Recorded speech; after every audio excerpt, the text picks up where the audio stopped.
Yo, what is up, guys? It's Pedro here, and we got another weekly preview with Juan. Appreciate Juan coming on. Make sure you guys check him out the usual. He's got the Twitter, Instagram, and obviously Juan Gotti Talking Sports on YouTube. Make sure you guys check him out. Great YouTuber, and appreciate you coming through, Juan, like always. Yeah, man, I appreciate you for having me on. This is a fun each and every week. We had a good time on Rio Stream yesterday, and I'm looking forward to this game Monday and this stream today. Yep, big game for Washington. Let's add some people in the chat before we'll start off with an injury report. Talk about Logan Thomas and Curtis Samuel and some of the other guys that are out and in, and then we'll get into more of the game things. So, what's up, Brian? Appreciate you coming through as always. What's up, One Life Music? What's up, Mac? And yeah, what's up, anonymous person? What's up, Truth Be Told? Appreciate everyone coming through. So yeah, I mean, big and what's up, Tyler? Big game for Washington this week. They're 4-6, looking to improve to 5-6 and win their third straight game. Like that, this is a huge game for Washington, especially if they want to make the playoffs because they're gonna have to win either this game or the Raiders game at least, but probably both of those games if they want to make the playoffs. So this is a big game for Washington.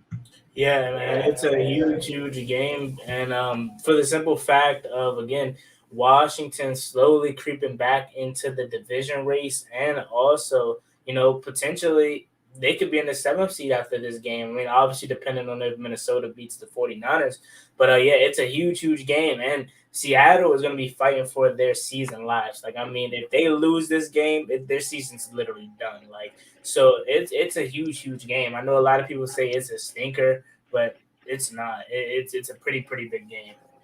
Yeah, big game for Washington. Give Russell Wilson a little preview of what he's gonna have here in Washington next year. I'm just playing, but hey, that would be nice. I mean, if and I think like out of the three quarterbacks, Deshaun Watson, Russell Wilson, and Aaron Rodgers, like the big long shots, the guys that we would obviously or most of us would take. uh, Deshaun Watson, obviously, if everything is cleared, like we would take all those guys to be our franchise quarterback.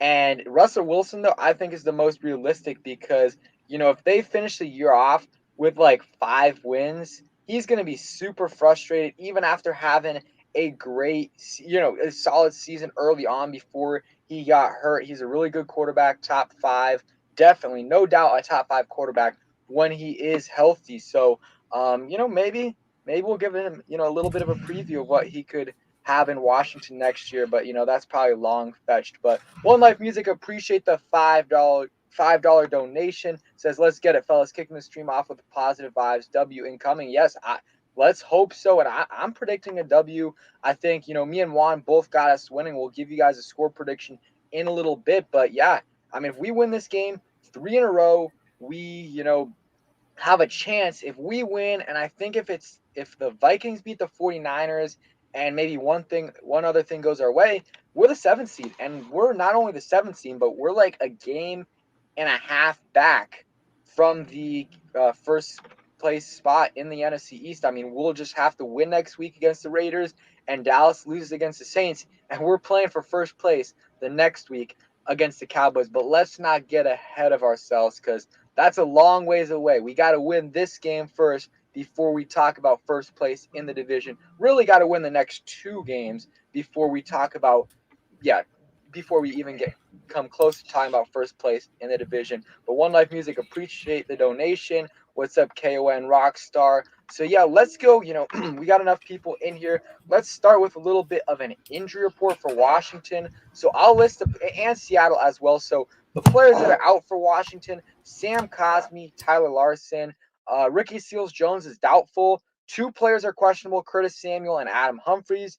And then everyone else is good to go. So John Bates, Gibson, Holcomb, McKissick, Sheriff, and Tony. Those guys were listed on the injury report, but they're all good to go. So that's great news for Washington. I'll get Seahawks. They got Trey Brown is out. Travis Homer, running back, is out. Rashad Penny is out. And also Chris Carson is out. So it's Alex Collins and DJ Dallas. And they got a couple other guys out, but DK Metcalf is good to go. But and then on the Washington side,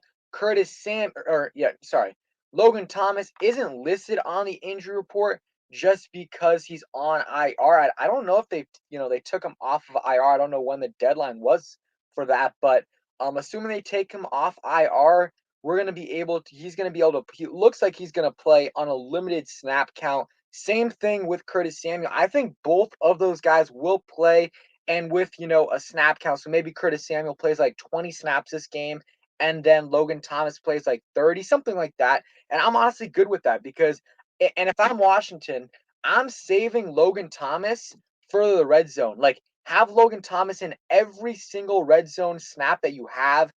Definitely every red zone uh, snap that you're throwing the ball. Like, you need to do that because Logan Thomas is dominant in the red zone, and you can use John Bates in the other situations. Ricky Seals-Jones still likely going to be out. Has a chance, but very, very small chance to play. But how are you feeling about Curtis Samuel and Logan Thomas? Looks like at least they're going to play a little bit this week. Oh, you're muted. You're muted.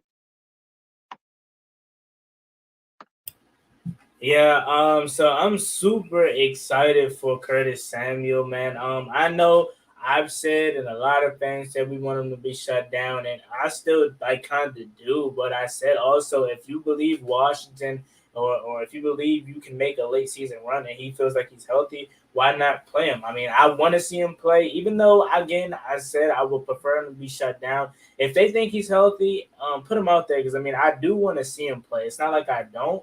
But I was thinking more so for the future and for his best interest. But again, he looked really, really good in practice, and he said he feels good. He says he has his full explosiveness back. So I'm really excited to see Curtis Samuel back, and obviously Logan Thomas too. We haven't seen him since week 4, man. So I'm excited to see both of those guys back, and they're going to be huge, huge pieces for this offense at Heinicke.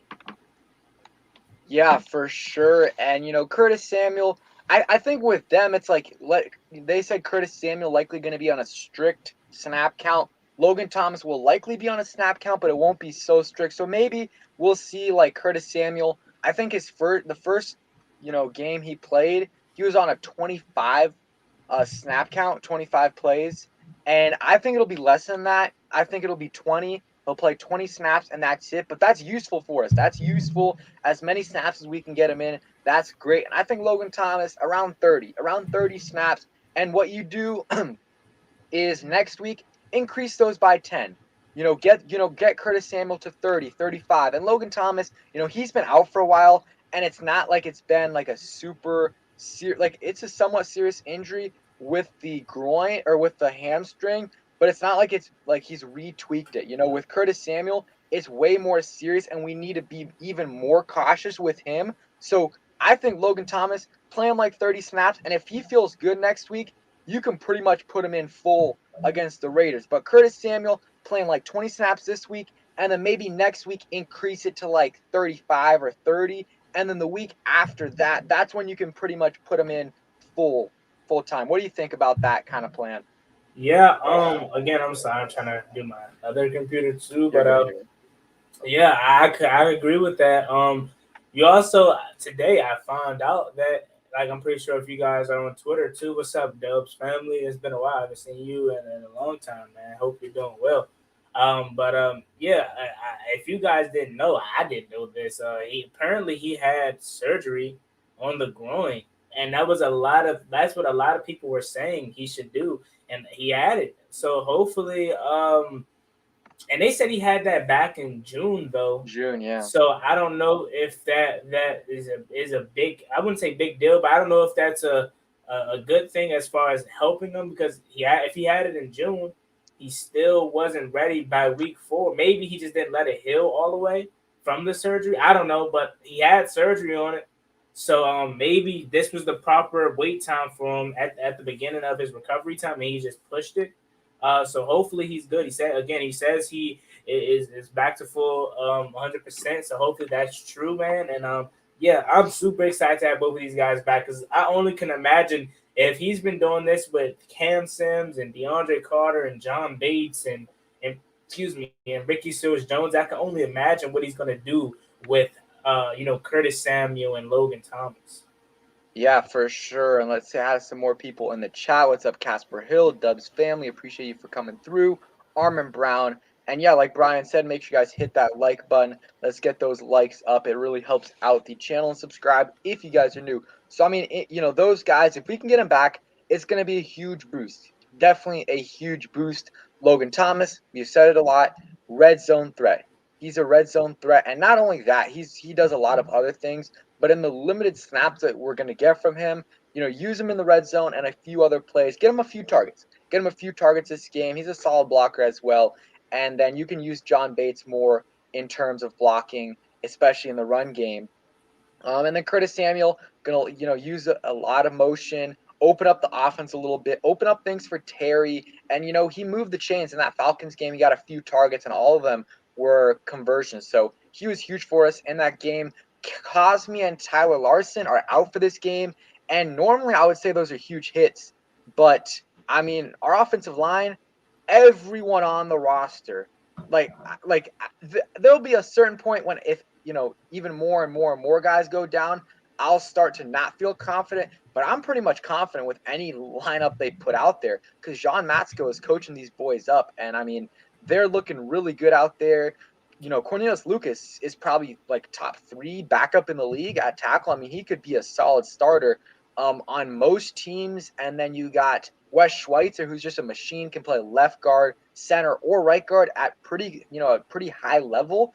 And then, the other backups too. I mean, Sadiq Charles can go in there and he'll be okay at guard. And, he wasn't great at tackle, but that was his first game. And, the film was a little bit better than what we saw actually out there. But I'm liking what this offensive line is doing.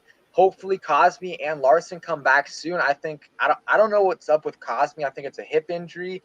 And then Larson, it's like an MCL, so he might be out for that Raiders game, and then he might be back for the Cowboys game after that. But I'm not too even though those guys are out, I'm honestly not too concerned with those guys being out. Yeah, again, you said it. John Masco has been amazing. I've been saying this for about almost a month now.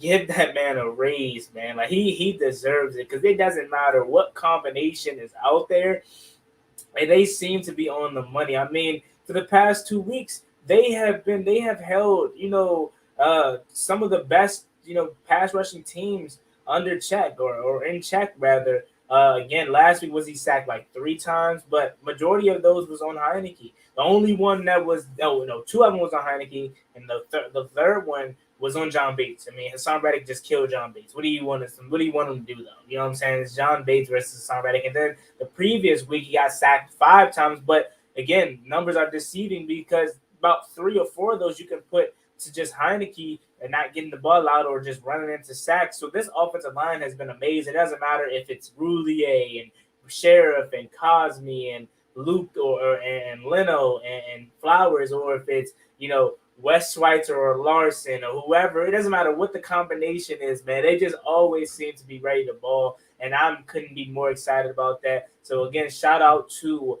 John Masco, and he deserves a raise.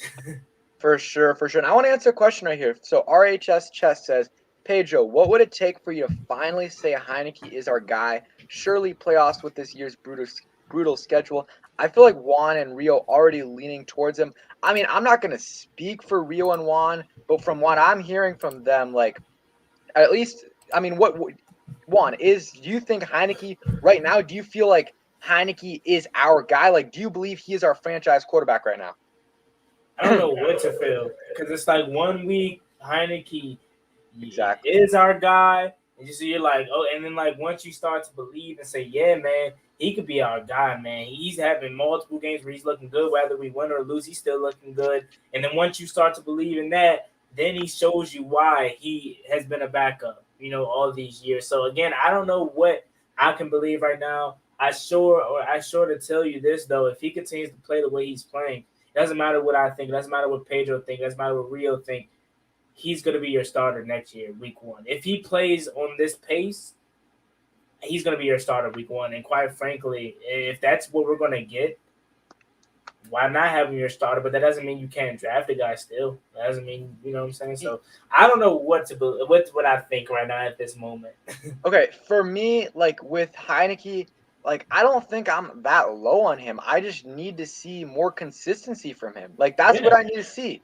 Like because you see him play okay in that Chargers game, then he goes out there, balls out against the Giants. You know, it wasn't amazing, but he won us that game at the end with that game-winning drive. Then he was not great at all against the Bills, then great against the Falcons, and then has like 2, 3, 4 pretty bad games in a row, and then Stack puts together 2 great games in a row. Like I need to see way more consistency from Taylor Heinicke. Like Juan said, need to see way more consistency from Taylor Heinicke in the next, really the rest of the season. Need to see him more consistent. That doesn't mean he can't have a bad game or 2 bad games, but for the most part, I need him to be more consistent.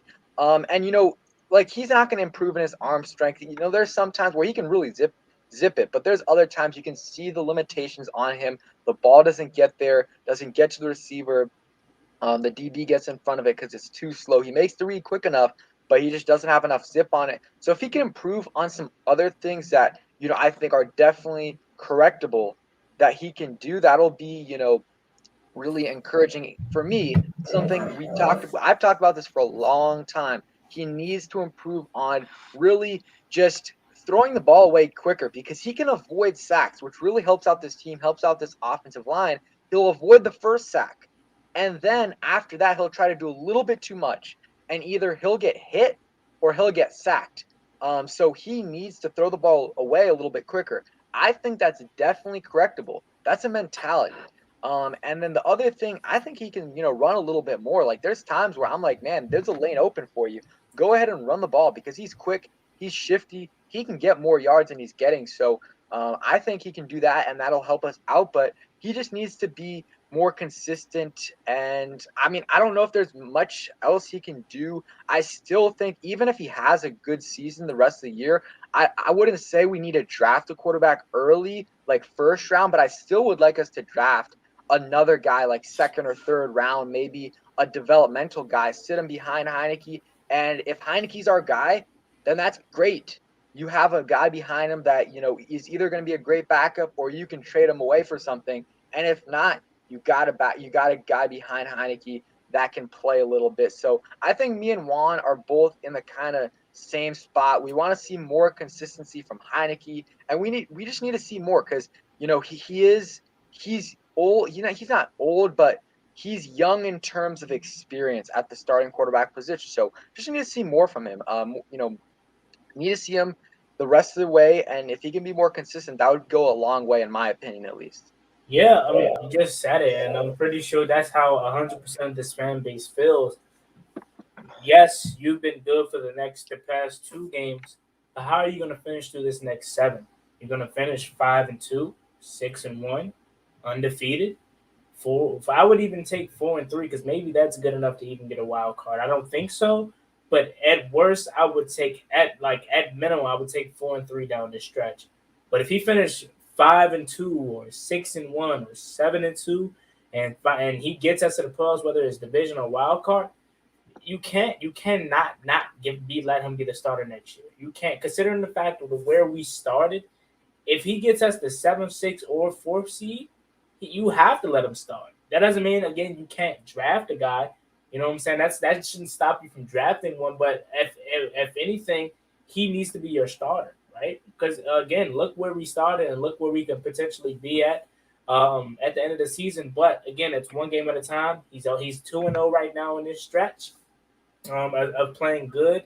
So hopefully he can make it 3 in a row. And again, if he finished this season how he's been playing the last 2 weeks, man, he has to be your guy because you see it. You see the potential. Or at least like have him compete with someone else, like not a veteran, but like a rookie. Because I don't want like Heinicke at this point. Like I don't want to bring in someone like Andy Dalton, Ben Roethlisberger wouldn't come here. He's either gonna finish with the Steelers or retire. Like none of these veteran Marcus Mariota, Mitch Trubisky, like none of those guys I want over Heinicke. Like none of those guys because who knows? Maybe they have a little bit more potential. maybe. But at the end of the day, we can see the potential in Heinicke. He knows the system, and the guys in the locker room, really really like him. So there's no reason to bring in another like veteran that is kind of at the same level or lower than Heinicke, like Mariota, Trubisky, Taysom Hill, or no, Taysom Hill just got extended. But some of those guys, you know what I'm saying? Like those guys, I don't think any of us want them in Washington next year, especially over Heinicke, because Heinicke is still young, inexperienced, like in his experience, because he's only started what, like 10, 11 games now. So he still has things to learn, and he can still develop a little bit. And those guys really aren't going to be an upgrade over him. Obviously, I don't think anyone would debate like if Aaron Rodgers is available and we can get him. Like I want Aaron Rodgers over Heinicke. Like it is what it is. I want Rodgers. Wilson, if Wilson's available, I know Juan wants him. Like we want those guys, but if not, there's no really veterans that I want over Heinicke. And then like Fitzpatrick's, like no, well, let's keep Heinicke. And then the question is, maybe we could still draft a quarterback in the first, second, third round, to sit behind Heinicke or battle it out in training camp. But I'm definitely in agreement with you. Like these veteran guys, like I don't think we should go after them because there's really none that I see as an upgrade over Heinicke this year. I mean, I kind of disagreed with the first part of you saying you bring in someone to compete with him. Yeah, that's the case if he doesn't. I'm saying if he doesn't finish this stretch good, he's not your starter.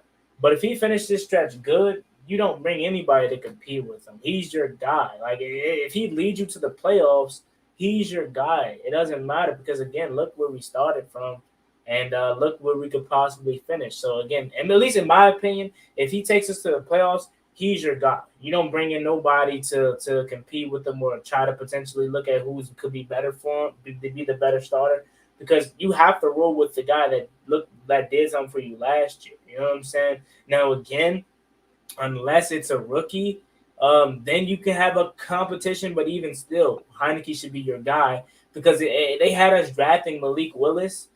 If we're drafting Malik Willis, the guy isn't going to be good for the next 2 years. So you need Heinicke to be your starter for the next 2 years. Again, and am I the only one that feel that way? I've been saying this even when he had his bad stretch. I'm like, I hear y'all saying bring in like I forgot who's the guy y'all said bring in for a bridge quarterback, Marcus Mariota or Tyrod Taylor.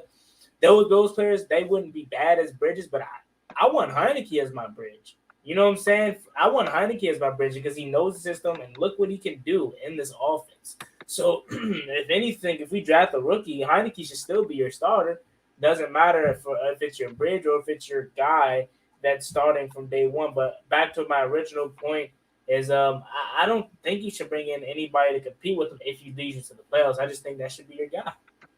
Yeah, I mean, I was saying more like bring in a rookie, like just bring in a rookie to develop, and if he looks like, yeah, I mean, not necessarily saying having him compete with Heinicke, but I would still like, even if Heinicke has a good second half of the year, like that, in my opinion, doesn't mean like he's your franchise quarterback. Like I still need to see more from him because there's been great rookies that have, because Heinicke like basically is somewhat of a rookie because he really hasn't had much starting experience. We've seen many quarterbacks that have 1, 2 great years, and then after that, they just aren't, good anymore. They just, for some reason, they just aren't great. So I need to see more from him before I'm like, okay, all in on Heinicke. I'm not bringing anyone else in. He's our guy. We're bringing Heinicke in as our starter, and then Kyle Allen is our backup. And that's it. We're not drafting anyone.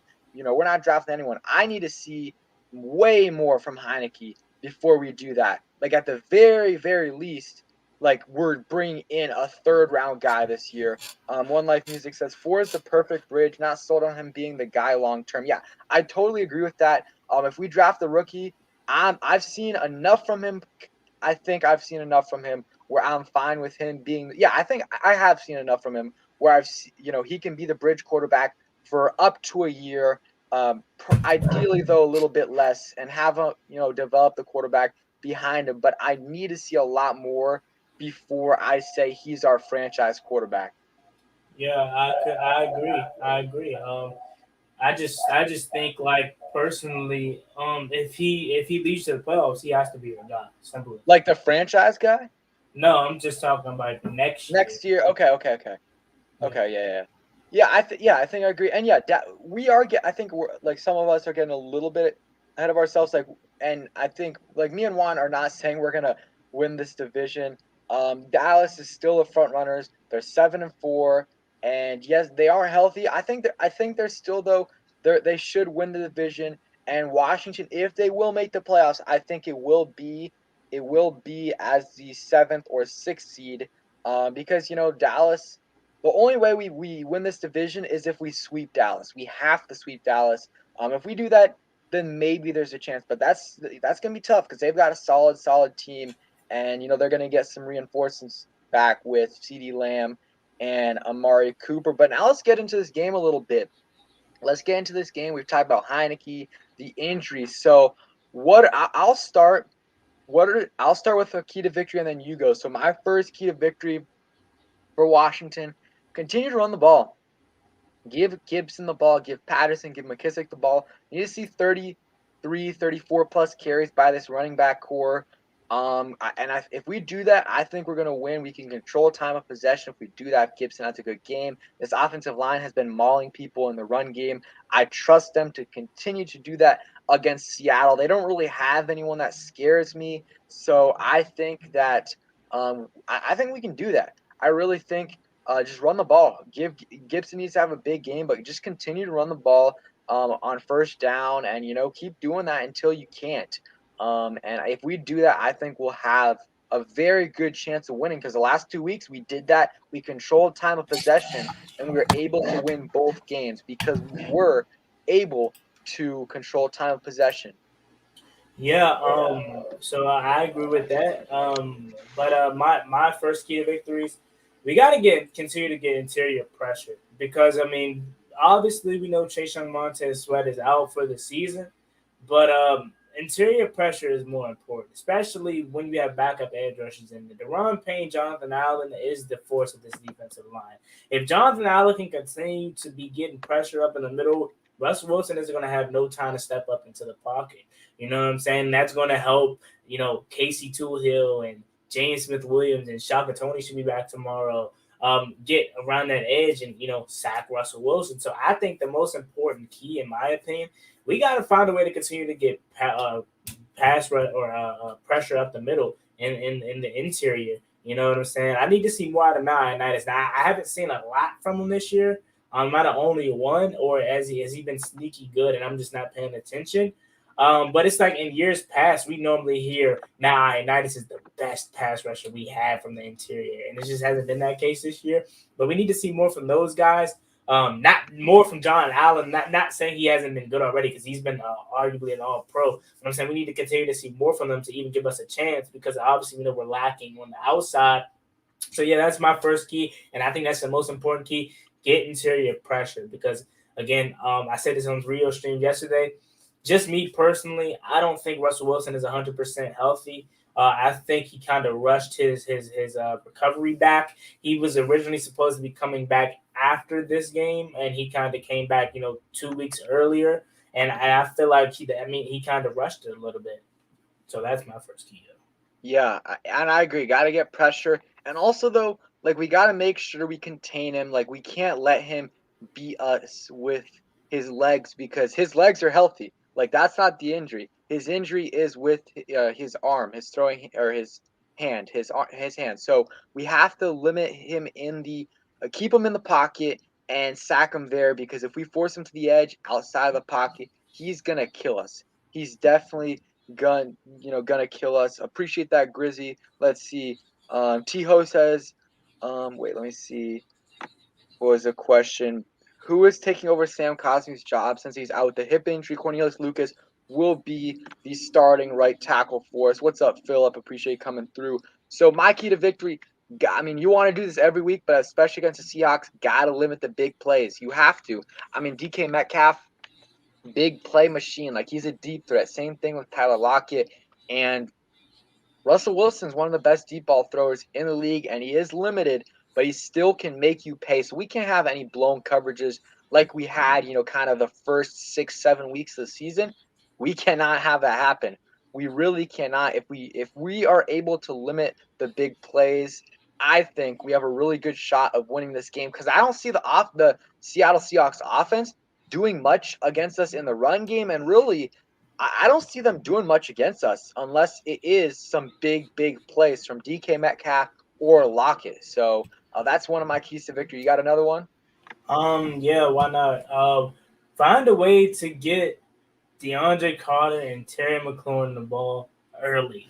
And when we win these games, well, I should change that. Find a way to get your playmakers the ball early. Logan Thomas should be back. Curtis Samuel, Terry McLaurin, DeAndre Carter, Dax Milne, everybody, Jared Patterson, Antonio Gibson, J.D. McKissick. Find a way to get your playmakers involved early. Anytime we get Terry McLaurin the ball early, that just sets a good tone for the game. And now you don't have to worry about, and I don't think Terry is that kind of guy, but you don't have to worry about him being a little disgruntled about not having a target. You don't have to worry about us complaining about why isn't our best player on this team not touching the ball. So I think we need to find a way tomorrow to get our playmakers the ball early and often, and I think that's going to set a good tone for the game. Yeah, for sure. And who do they like? Who are their corners? Like honestly, Griffin signed with the Jacksonville Jaguars. That was their best corner, and I think they have a corner out. I forgot what his name was, but like, who are their corners? Who's gonna cover Terry? Like, I really don't like. They've got a couple okay maybe corners, but I mean, I think Terry's gonna be able to just cook them up. I think he's gonna be able to kill him, and Heinicke just has to get it to him, and I think we'll be good, and we'll be able to just Terry's gonna have a big day if Heinicke can get him the ball and Scott Turner can scheme some plays up for him. I think Terry will cook in this game. So I agree with you and get DeAndre Carter the ball as well. And this isn't a key to victory, but I've said it earlier, but there's a lot more people in the chat right now, so I'll say it again. Logan Thomas and Curtis Samuel expected to be back, both going to be on snap counts. I think what they should do with Curtis Samuel and what's up Rashad is, or not with Curtis Samuel, with Logan Thomas is he's going to be limited, whatever, 30 snaps. So use a lot of those snaps should be used in the red zone because he's a red zone. He's an animal in the red zone. He gets a bunch of touchdowns, a bunch of big catches. So, he's kind of a decoy sometimes too. I mean, they have to put extra attention on him. So in the red zone, use up those Logan Thomas snaps and get him involved in the red zone. And I think that'll really help us out. Of course, especially with Ricky Seals-Jones being out, we may see more Logan Thomas than we want. But again, yeah, we gotta give him the ball in the red zone. I mean, the red zone's offense has been way better as of late. But it's only going to get better when you have your big target 6'6" back Logan Thomas. Man, we haven't seen him since week 4, guys. Do you understand that? Like it's been so long since we've seen Logan Thomas. And I would like to think he will be amongst the best tight ends in the league right now if he never got hurt, as far as yards and stats this year. Yeah, I mean, and I'm happy, even though he got the injury, I'm happy we re-signed him. We got him extension. I think the extensions we had this offseason were great. Jonathan Allen, Logan Thomas, and let's really, really hope we can get that Terry deal done this offseason. Give him whatever he wants. I need Terry here for life. And then, even Deron Payne as well. I mean, it's going to be interesting what they do with this D line. How many do they bring? How many of them do they re-sign? Because, I mean, they got Jonathan Allen. They re-signed him. He's the only one there. I think they will re-sign Chase Young whenever that comes, second overall pick, and I think he's going to bounce back. And then after that, though, it's if Montez Sweat continues to do what he does, it's going to be hard to pay 2 edge rushers, especially the money that they're getting paid. So it might be tough to pay both of them, honestly. But that's a conversation for another day. Let's see. Philippi says, how much you guys think Curtis coming back takes away from Carter? I don't know. I really hope it doesn't take away much because I think I remember like the foul when Curtis Samuel did come back. Like I don't think Curtis or DeAndre Carter had much of a role. But yeah, I totally agree with Philip. He definitely, you know, he definitely earned a role in the offense, regardless if when Curtis Samuel is back. DeAndre Carter should be getting routes on this offense. Like, I think it should be Terry number 1, and once Curtis Samuel's fully back, fully good to go, he should be number 2. And then after that, I think Carter has, put himself at that third receiver spot, kind of a gadget guy, can play on the slot, can play on the outside. And then after that is like Adam Humphries, Dax Milne, Cam Sims, and then De'Ami Brown. Like, I continue to say this, but, De'Ami Brown, I just don't see much of a second half for him. I don't see the opportunities for him. With Curtis Samuel coming back, like, I just don't see how he's going to get the snaps on the field. But what do you feel about what Philip said? Do you think DeAndre Carter will be involved? I think he will. I think it'll be a little bit less, but I still think he'll be involved, get a few catches a game. Actually, I think nothing's going to change with him. When you look at it, he's been like our number 2 option, and they see that. Week 4 when Curtis came back, he did his role decrease, but in week 4 he didn't have 3 touchdowns. He didn't have he did have a kickback, but that was later in the game. So I think that they see the different DeAndre Carter than what they did week 4. So I don't think nothing's going to change for him. In fact, I may think it increases because it's not like Curtis is strictly a slot receiver now. We use him more on the outside when he was in there. We moved him around, but we used him more on the outside, and DeAndre Carter is now probably going to go in the slot. So I don't think DeAndre Carter's role decreases at all because you need 3 receivers on the field, and your first 3 are going to be Carter, Terry, and Curtis. So I don't think his role decreases at all.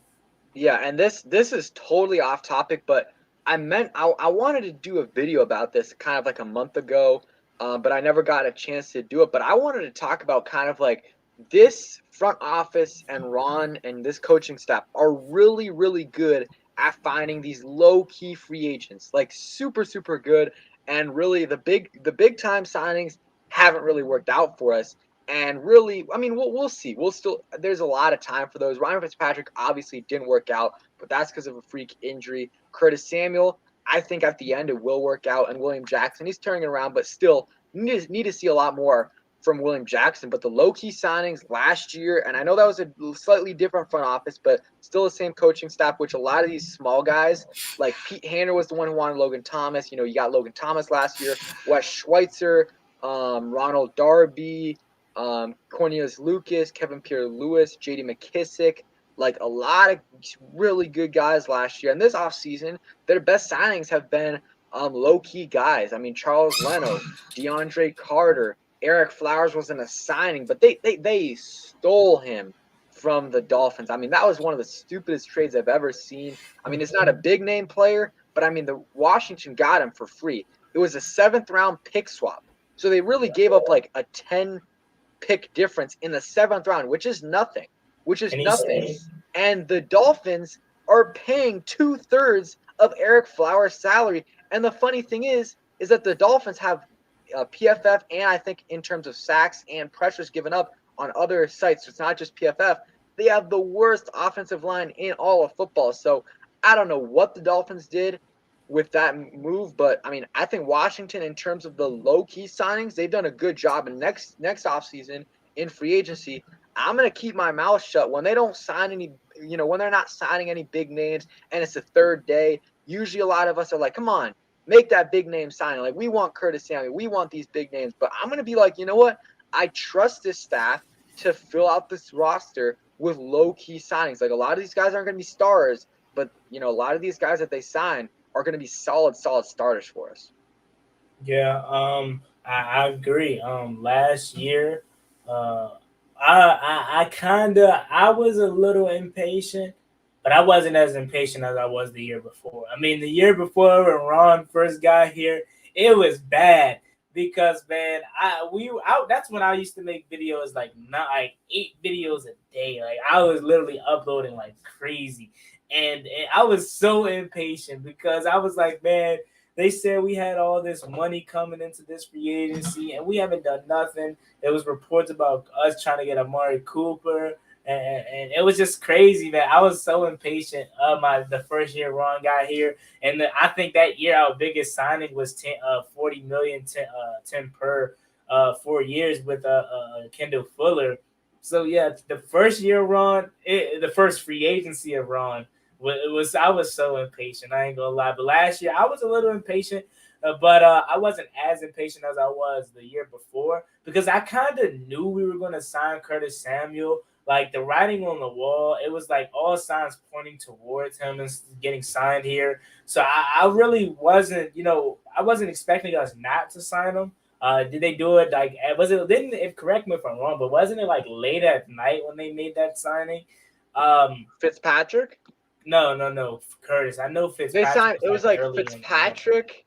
I think they Fitz signed was like Fitzpatrick early in the morning. No, it was like it was the first day at night. It was like at midnight because I remember I had to make a video super late, and the Oh, next for real? day it was William Jackson. I think Curtis Samuel was the third day. In the like kind of like somewhat late, like 8 or something. Yeah, maybe that did. Yeah, I think that did probably happen at midnight, and I was just sleeping. I did because I made my video on Fitzpatrick that morning. But yeah, that's neither here nor there. Yeah, I was super impatient, but again, yeah, not gonna judge them anymore because this is the second year in a row that they got low key guys, and they are producing big for us. Yeah, for sure, for sure. What's up, King Sean? Dave Moore says, "What? Wow, what are you guys seeing? Thinking Washington is good. Struggle with Falcons and Giants. I want to say this though, like, yes, we struggled against the Giants. We struggled against the Falcons, who like the Falcons aren't like. I mean, they've been struggling lately, but I think when we beat them after that game, they won like 3 in a row or something. They got like 5 wins, but that team like the team that Washington was 4 or 5 or when they play those two teams is not the team it is now. The defense is so much better than it was. Like this defense right now is playing not elite football, but it's playing good. It's playing good football. This defense, it's playing good football and still trending in the direction. It's still getting better and better. So the defense is playing better, and the offense is starting to get better in the red zone because it's been moving the ball all season, but it's starting to get better in the red zone, and also we're getting our reinforcements.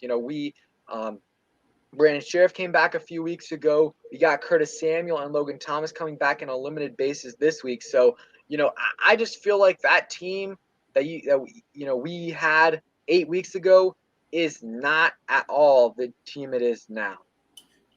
Yeah, again, you made the strongest point there. The defense, it wasn't playing how it's playing now. Week 4, week 2, this defense was giving it up.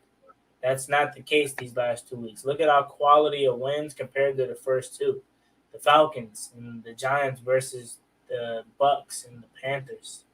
Those are two Good good teams. quality wins versus two good defenses. So I think I'm not gonna say that I'm not gonna say we're good, but may I ask, what are you seeing to make you think that this team is not trending in the right direction? Like, because Yeah. I think they are. Again, I'm not saying they're good, but I'm saying they are way better than what they were when they first beat the Giants and the Falcons. Yeah, for sure. And yes, it's a small sample size. We need to see more. I said that in Rio's stream. Like, he said, how confident are you in this game? And I said, I'm not confident. I'm not. I feel somewhat good about this game, but I'm not going to go in there and say I'm confident that we're going to win this game because it's Russell Wilson in prime time, and I need to see more from us. Like, I need to see more consistency. But I definitely feel like we're trending in the right direction. Real quick, let's take a quick break, promote our stuff, and also win view, and then we'll get into our score predictions and some other stuff. So make sure you guys stay tuned for that. So make sure you guys go and check out Juan. I think Brian put his link in a couple minutes ago, and it's also in the description. So make sure you guys go ahead and check out Juan on YouTube, great YouTuber, on Twitter, on Instagram. He's live streaming the game tomorrow, so that should be really fun. Does it every week. And make sure you guys hit that like button on this stream. And yeah, let's real quick into win view. Make sure you guys go ahead and check out WinView. We're not doing the WinView picks this week because the contest is only available one day before the game. So you guys can go ahead and do that tomorrow. But they're the nation's leading sports predictor, allowing you to compete in pregame or live contests against other people. So you can do it against your friends, other people in this chat. Just go up against them and win some money. You answer 8 questions about each game before it begins, or you can play in quarter-long contests. And new users get a first-time deposit bonus of up to $200, and you can play your first $20 risk-free. So make sure you guys go ahead and check them out. We usually do the live picks every weekend.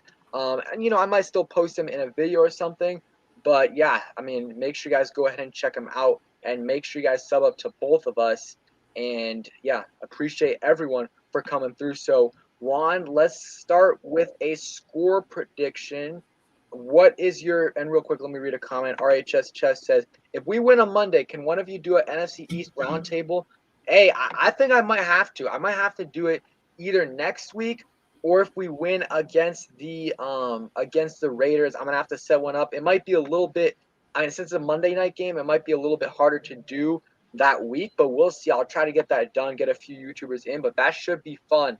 But Juan, what is your score prediction for this game? I already heard it, but let's let the other people in the chat hear it.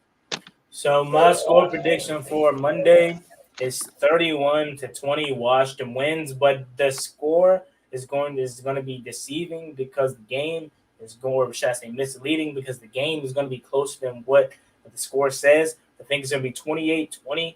Seattle gets the ball back, and then they don't get a touchdown or a field goal. They punt, and then we go down and get a field goal by Joey Sly, and that's going to put the game away.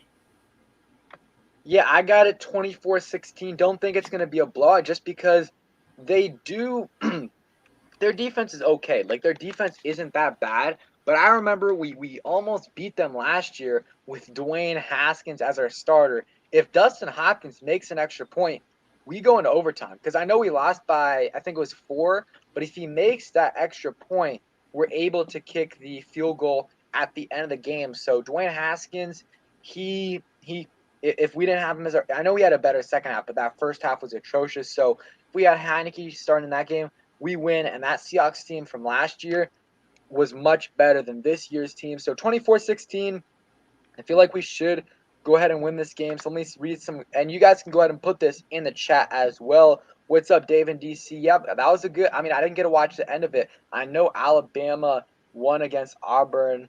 Obviously, yeah, that was a good game for them. Bryce Young had a nice drive at the end. A lot of people agree with Juan, 31-20, 31-20.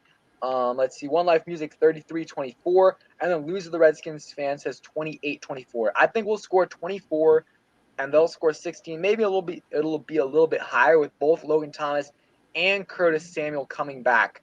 But if they win, a win is a win. I don't care what it is. If they win, that's good enough for me. If they win and they stay healthy, they're at 5 wins, and that's really good, because I remember saying before the season started, if we can get into that last stretch of the season around 5-7, that's pretty good for me. And I think that was kind of assuming that the NFC East wouldn't be as good as it is, because the Cowboys are a little bit better than I thought they would be, and the Eagles are a decent amount better. So I thought we were going to sweep the Eagles and win one game against the Cowboys. Now I don't know if that'll happen. If we can split those games, if we can split against the Cowboys and split against the Eagles, I'll be happy and win that last Giants game. That puts you at 3 wins, or 3 more wins, which puts you at 8 wins if you finish 5-7 before the divisional game. But it'll be nice if they do beat the Raiders as well, because that'll put them at 6-6 heading into that stretch, and they'll have to win 3 games and they'll be in basically. So let's hope they can win the next 2, and that would put them on a 4-game win streak. Yeah, and also I want to add this. Me personally, my theory is exploring how I planned it. Seattle or Dallas loses to Las Vegas, they are going to come into that game versus us, or we win versus Seattle, then Las Vegas is going to come into that game versus us, happy and thinking they're going to do something, but we're going to beat them. And Waller's out too. Yeah, and then that sets up a big matchup for the division week 12 on a week 15 versus the Cowboys at home. So it's starting off how I wanted it to be. But we got to win first, and we got to hope Dallas loses versus the Saints, which I don't think is going to happen. If Taysom Hill is the quarterback, maybe, but that's probably not going to happen. So I think they're going to beat the Saints. They're going to be 8-4, and then they're going to play us, and then we'll be 6-6 hopefully, and then yeah. So, but again, we're talking about the division, but how about the wild card scenario? I know we won the division, but guys, if the Vikings win tomorrow, we win Monday, we're in the seventh seed, and if the playoffs was to start that Monday, we would be headed to Green Bay. And again, only team that scares me in the NFC is the Rams, and that's only because we haven't played them. We played the Bucks, we beat them. We played the goodness Green Bay Packers, and we gave them all that they could handle. We didn't play the Cardinals though, but We're going to play the Cowboys. You know what I'm saying? So two out of those first four seeds we've played, or should I say, yeah, no, three out of those first four seeds we played because we didn't play the Cardinals, and the loser of the NFC West is going to get the first wild card spot. So whether it's the Rams or Cardinals, then the loser again is going to get that first wild card spot. And we haven't played neither of those two teams, so those two teams scare me. But everyone else in the NFC, I'm not scared of. So if we were to get that seventh seed and we had to go to Green Bay, I'm all for it. We went once. Why can't we go again this time and win? Yeah, we'll see. Let's get to the playoffs though first. Let's get there. Let's win this game. Let's win this game Yeah, against the Seahawks. Because if we win against the Seahawks, I'm gonna feel a lot better about yeah. this team, about the way they're going. Because we know Ron Rivera teams are second half teams. One Life Music appreciate the $5 donation Shout out against. As to One Heinicke's Life. gonna turn up Monday night with the shiny new toys. Book it. Hey, let's hope so. I think he said something about Russell Wilson, like it was like his dream or something to play against him or something like that. So let's hope he can ball out there. I feel like the primetime games he's played, he's balled out against the Giants. He balled out, and against the Bucks in that playoff game. I don't know if it was primetime, but he balled out then too. So Of course, it's Heineke, prime time. It's playoffs. yeah, Heineke stepped up. He always steps up usually in the big moments, the big drives. So I think, he should have a good game this week. And we don't even need him to go ball out. Like, I don't need Heineke to go out there, go 300 plus yards, 3 touchdowns. If he can just not turn the ball over and, let's say 200 plus passing yards, a couple touchdowns, whether it be on the ground or passing, I feel like we have a good chance of winning this game because the defense is getting much, much better. Yeah. Again, we don't need Heinicke to play hero ball, and all of the losses that we sustained, he was trying to play hero ball. If he plays how he played the last 2 weeks, I'm looking at that Panthers game, man. We're in good hands. You know what I'm saying? We don't need this man to go out there and be hero ball or hero quarterback. Just play like yourself. He always says it. So go out there and play like yourself, and I guarantee you, if you do that, good things gonna happen. Excuse me, for this team, and I think honestly, he's capable of it, and we've seen that.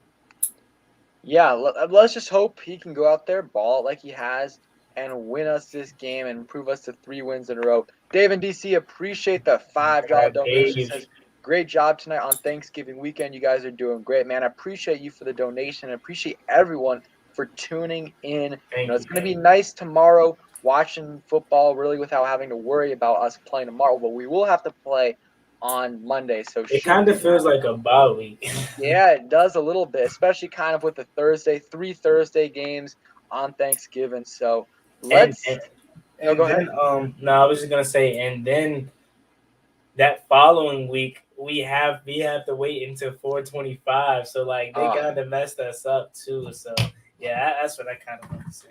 yeah, but I mean, hey, we win this game. We're 5-6 on a 3-game win streak. We got the momentum, and that's what you want. Obviously, it's unfortunate the way the last 2 years have, this season, last season with Rivera, like we started off slow. I do not like that. Like it's not good to start off slow. I much rather though start off slow and finish off hot than the opposite. Start out hot and finish off the season, weak. Because if teams, and I'm not saying that we're gonna do this year, but teams that finish off the season strong are dangerous in the playoffs. Like those teams that sneak in but finish, won 5, 6 games in a row. Those guys are dangerous. Those teams are very dangerous. So if we can sneak in, I feel good about that. I feel good about our season, and I think it's a success if we win, even, obviously it's unfortunate if you miss the playoffs, but if we can win 8 or more games this year, I'll be somewhat satisfied. But the ultimate goal, though, is returning to the playoffs, right? We have to returning to the playoffs and, maybe winning a game. That's saying a lot, but if we can make the playoffs, I think that's definitely a successful season. But still, you win 8 games, you won one more game than you did the year before, and in a much tougher schedule. So let's go ahead. Juan had a good suggestion before the stream. We're gonna go ahead. I mean, most of the Washington stuff is out of the way. We'll answer a few questions though. We'll answer a few questions that you guys have. But we're gonna do a little bit of a prediction going through all the games for this weekend and just going game by game, giving our predictions for this game. So, or for each game. And let's see, what's up, Dave Quavitz? What's up, Jay? And I agree, Jay. Much rather start off slow than finish off slow. So we're gonna go off. We're gonna go game by game and do our predictions for this week. So already had 3 games go through. I think no one really had any surprises there. I picked all those games. I mean the Raiders game more because I was kind of like I just want to pick against the Cowboys. Yeah, But so I went, and I think we should have done this since week 1, man. I'm gonna write it down now, but I think we should have done this since week 1. It would have been so fun, bro. But hey, we can I'm two continue and to do one. this. I'm 2-1 for the week. I can actually type it on. So I'm 2-1 for the week only because I picked Detroit. Detroit to win.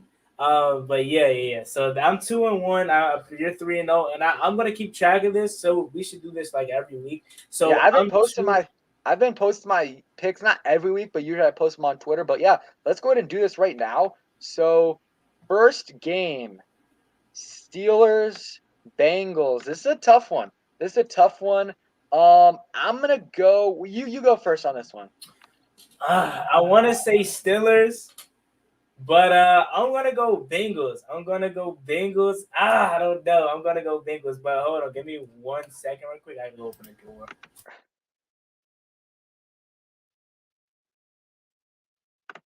Yeah, I'm gonna go and I'll go Bengals on this one. I think it should be pretty good game, but gonna go Bengals. They've been solid. The last couple games they've kind of, or actually they beat the Raiders, but before that they were on a little bit of a losing streak. But I think they should be able to win this game. And real quick, Fat American, appreciate the $5 donation. Says, hey guys, good to see you too. So am I the only one who loves Eric Flowers? The guy, he's always so hyped up when they score. Yes. I love Eric Flowers. And we said this earlier in the stream. We absolutely stole him from the Dolphins. We lost like 10 draft spots or, basically 10 spots in the 7th round. We went from like whatever we were to 10 spots later, which is literally nothing. And they're paying 2/3 of his salary this year. And he's been not a great starter, but he's been a good starter for us. Like he's been a good starting offensive lineman, and we got him for free. Even better than good. He's been really good for us, and he's been great in the run game, solid in pass protection. And like you said, he brings that energy. He's always enthused, just bringing that energy, flexing all the time. And yeah, you're right. He's so hyped whenever we score. I love that. I love just the whole offensive line, man. I love him. I'm back. So I picked the Bengals to win. Yeah. And I picked the Bengals to win as well. But yeah, man, Eric Flowers is a great move by them, and I think he's under contract for 2 more years. So, and it's funny, we all wanted Ron to sign him in free agency his first year. He didn't do that. He struggled a little bit with the Dolphins. We bring him back, and he's just been really good for us. And that was a great move by Ron, bring him back for nothing, really nothing. And we stole him away from the Dolphins, and the Dolphins' offensive line has been the worst in the league this year. So Eric Flowers, Wes Schweitzer, those guys are dogs, and they're going to be a starting offensive lineman next year, hopefully, because we don't need Brandon Sheriff back. Yeah. So what's the next game? And appreciate the donation, Fat American. So next game is Panthers Dolphins. I'm going Panthers on this game. Yeah, I'll go Panthers, but I hope the Dolphins win, though. Yeah, I hope the Dolphins win. I hope the Dolphins win just because of the draft position. But No, not draft. Well, probably for you draft position, but for me, I want the Dolphins to win. So I mean, we already got the tiebreaker over them, but I mean, Oh no, I was saying draft position. I was saying Dolphins. I want the Dolphins to win because of draft position in terms of the Eagles, because the Eagles have the Dolphins pick. So if the yeah. Dolphins win, then that pick isn't going to be as good. But yeah, you're right as well. If the Panthers lose, then that helps us as well. So yeah, both ways we want the Dolphins to win. We want the Dolphins to win, but we're picking the Panthers. So hey, either way, if the Panthers win, we got the pick right. If the Dolphins win, then it's good for Washington. So those are the picks right there. And yeah, I'd like everyone in the chat, go ahead and give your picks as well. A lot of people get going. Panthers. T-Ho says Dolphins. David DC also says Dolphins. And I'm gonna. I want to go Dolphins. Yeah, I'm changing mine. Last second, I'm going Dolphins. They're on a 3-game win streak, bro. I'm going Dolphins. I'm changing. All right. So I'm going Dolphins. I'll read that donation a little bit. T-Ho. Just do a couple more picks. Let's see. Oh, Eagles, Giants. Give me the Giants. First. Come on, Giants, man. We need the Giants to win. I'm going Giants, but okay. I'm not surprised if Philly wins. But I'm gonna say, here's the thing. I'm not doing this as a bias because I want the Giants to win. I said this on Rio's stream yesterday. You remember me saying, I was like, do not be surprised if the Giants win this game. Remember last year, they were all watching that last game of the season. They needed Eagles to win. They're watching that game. They're watching they think the Eagles tanked it away, and they did a little bit. I think we would have won anyways, but that's besides the point. They're all crying on Twitter about how mad they were, and they're going to be, and they're going to be motivated for this game. And also, they just fired their offensive coordinator, Jason Garrett, who's not good at all, and I think that'll also help them out as well. So I'm going to go Giants on this one as well. And let me read this donation real quick. T-Ho, appreciate this $5 donation. Says, when will Washington get Terry's contract extended? Because he deserves it so far. Yeah, he definitely deserves it. And I hope this offseason, and I'm glad we got Eric Flowers back. Yeah, I think he's eligible for a contract extension this offseason. So, yep, agree with you. Pay him whatever he wants because he needs to be in DC for life. And yeah, Eric Flowers has definitely been good for us and underrated as well. Appreciate that donation, man. So let's see. What's the next? The next game is Titans Patriots. I'm gonna go Patriots on this one. Titans are I know the Titans are they've won some tough games, but the injuries, in my opinion, too much. Derrick Henry's out, Julio Jones is out, AJ Brown is out, and Bud Dupree is out. So many guys are out. So I'm gonna go Patriots on this one. And the Patriots have been good lately, so I'm gonna go Patriots. I'm going Patriots too. Again, like you said, Derrick Henry's out, AJ Brown's out, Julio Brown is out, Julio Jones is out. So I'm going Patriots, man. They're 5-game win streak for the Patriots. Or is it 6 now? No, that's 5 because they played last Thursday versus the Falcons, and they didn't play since. So yeah, I'm 5-game win streak for the Patriots. I'm going Patriots here too. Next game. All right. So Falcons, Jaguars. I'm gonna go Falcons. Falcons have been bad lately. But, I just think the Falcons will be able to, beat the Jaguars. Matt Ryan will be able to get it done, have a little bit of a bounce-back game. I'm going Jacksonville on this one. Jacksonville on this one. So Pedro, Falcons, me, Jacksonville. I'm going Jacksonville on this. I think this is Trevor Lawrence's breakout game. Has he had a breakout game yet? I don't think so. He's had a couple. He's had one or two decent games, but I wouldn't say not a breakout game. All right. I'm going Jacksonville. Next game, Bucks versus Colts. I want to hear what you have to say first for this one. Man, I understand how good the Colts has been lately. Jonathan Taylor, 5 touchdowns last week. But I'm going Brady, man. I'm going the Bucks. I mean, I'm not saying I don't believe in the Colts, but I mean, I just don't know if they're going to be able to replicate what they did the last couple of weeks. I'm going Bucks. Is it at Indianapolis or is it Indy? It is at Indy. Indy. I'm still going Bucks. Yeah. But if they win this game, I got to start, giving them their credit, man. They may be a legit dark horse to win the AFC South because now Derrick Henry is out again, and now the pressure is starting to be put on Tannehill, and that's not how that offense flows. So Again, I'm going Tampa here, but if the Colts win, you might got to start thinking about them getting that AFC South title. Yeah, as much as I want to go, because I have a feeling the Colts could win this game, but I'm gonna go. I'm gonna go Bucks. I think Yeah, they'll end up winning this game. Let's see. Armin Brown, appreciate the $5 donation. He's got a question for Juan. Do you think Tua's offensive line is gonna hold up against the Panthers pass rush? And an excellent podcast, guys, as usual. Appreciate that, Armin. Appreciate the donation. Yeah. So, do I think Tua's line is going to hold up against Panthers pass rush? Nah. I mean, I can't. I don't know how. I think isn't their line is like one of the worst in the league. Yeah. So nah, I don't think so. Do they still have Laramie Tunsil still? No, they traded him to the Texans. Texans. Oh no. Oh, that's right. That's right. Texans. I thought the Texans traded him to Miami. No. It was the other way around. Okay, so no. I mean Hassan Reddick, Brian Burns, what's his name?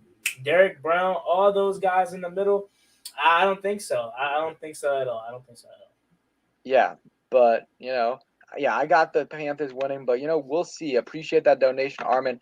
Fat American, another donation. Appreciate it, man. Hate to admit it, but I'm starting to love Heinicke as well. He brings a certain energy. He took that hit versus Carolina, got up. Yes, I love. I mean, I didn't get to see the last quarter, which is unfortunate. I had a conflict, but gotta watch that back, man, and that was nice. He wanted all the smoke. I've been liking his energy this whole season. I love his energy. I know the guys around him love it too. I love everything he brings, and I like what he does. And he just got to be more consistent. We've said this for a while. If he can be more consistent, I think that'll go a long way in what Ron Rivera thinks about him. I really do. And yeah, and those moments really stand out to teammates as well. So he just got to continue doing what he's been doing the last couple weeks against the Bucks and Carolina. We don't need him to ball out like he did against Carolina against the Seahawks, but if he can play solid, I think we'll win. But yeah, I love the Heinicke story, and let's hope he can continue to ball out, man. Appreciate the donation. So let's see. A lot of people pick in Tampa. Let's see.